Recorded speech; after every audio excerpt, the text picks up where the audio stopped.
सर्वेभ्यो नमो नमः। बच्चों, आज हम समास देखते हैं। समास होते क्या हैं? सम सनम समासः अर्थात संक्षेपी कर्ण को हम समास कहते हैं। जब दो या दो से अधिक पद परस्पर मिलकर नया शब्द बनाने का कार्य करते हैं तो उनके जो बीच में विभक्ति लगी होती है उसका लोप हो जाता है और जो बना हुआ शब्द होता है वह क्या कहलाता है बच्चों? समास कहलाता है। ठीक है, अब हम देखते हैं समास क्या है। समास शब्द का अर्थ क्या है, समास कैसे बना है, उसकी व्युत्पत्ति देखते हैं। बच्चों, समास पुल्लिंग शब्द है और जिसका समास का अर्थ होता है संक्षिप्त करना, तो वो क्या कहलाता है? समास कहलाता है। अब देखते हैं समास की व्युत्पत्ति। समास की व्युत्पत्ति बच्चों, सम उपसर्ग अस धातु और घंग प्रत्यय से समास शब्द का निर्माण हुआ है। ठीक है, अनेन पदानाम एक पदी भवम समासः अर्थात अनेक पदों का एक हो जाना समास कहलाता है। ठीक है, जब हम बच्चों समास पढ़ते हैं तो समास में जब हम विग्रह करते हैं तो एक पूर्व पद होता है और दूसरा उत्तर पद होता है, जिससे क्या होता है? समस्त पद का निर्माण होता है। ठीक है, वह क्या कहलाता है? समास कहलाता है। अब हम देखते हैं जैसे ज्ञान शून्य। क्या है? ज्ञान शून्य। जब हम समास उसको विग्रह करेंगे तो क्या करेंगे? ज्ञानेन शून्य। तो ज्ञानेन क्या है? पूर्व पद है और शून्य क्या है? उत्तर पद।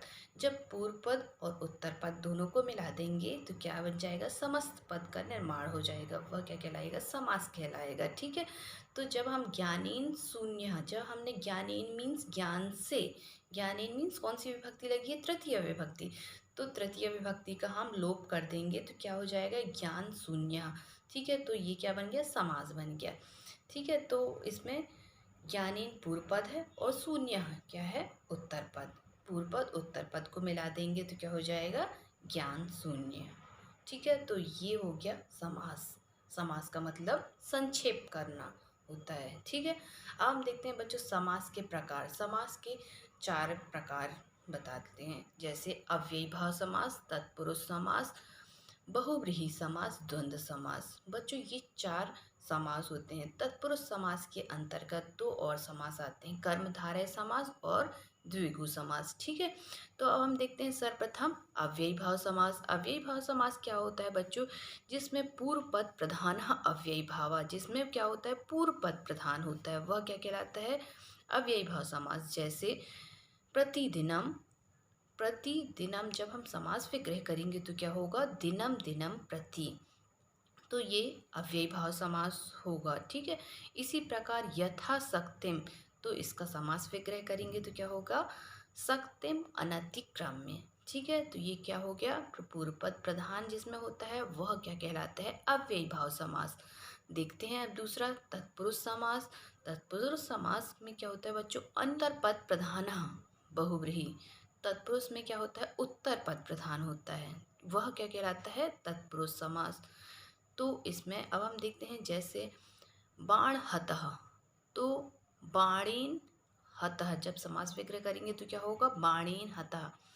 और इसी प्रकार एक और उदाहरण, जैसे रोग मुक्तः, इसमें क्या होगा? रोगात मुक्तः। रोगात मुक्तः मीन्स रोग से मुक्त, है ना? तो इसमें तत्पुरुष समास में उत्तर पद प्रधान होता है। देखते हैं अब बहुव्रीहि समास। बहुव्रीहि समास में बच्चों अन्य पद प्रधान बहुव्रीहि, जिसमें न पूर्व पद प्रधान होता है न उत्तर पद प्रधान होता है। इसमें बहुव्रीहि में कोई अन्य पद प्रधान होता है। ठीक है, तो वो क्या कहलाएगा? बहुव्रीहि समास। उदाहरण देख लेते हैं, जैसे दस आनना, तो दस आनना, तो इसमें जब समास विग्रह करेंगे तो क्या होगा? दस आननानि यस्य सः।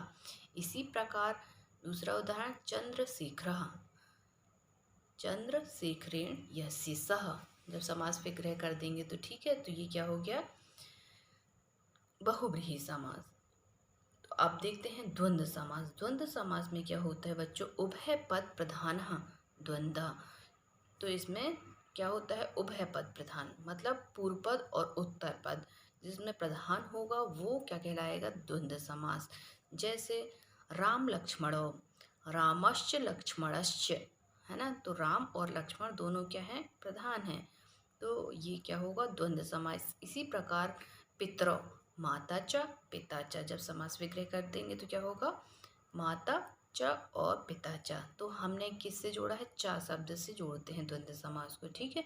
तो ये इसमें दोनों पद प्रधान होते हैं, वह क्या कहलाता है, द्वंद्व समास। अब देखते हैं तत्पुरुष समास के अंतर्गत दो और समास बताया था, कर्मधारय समास और द्विगु समास। कर्मधारय समास में क्या होता है बच्चों, उपमानोपमेयः कर्मधारयः।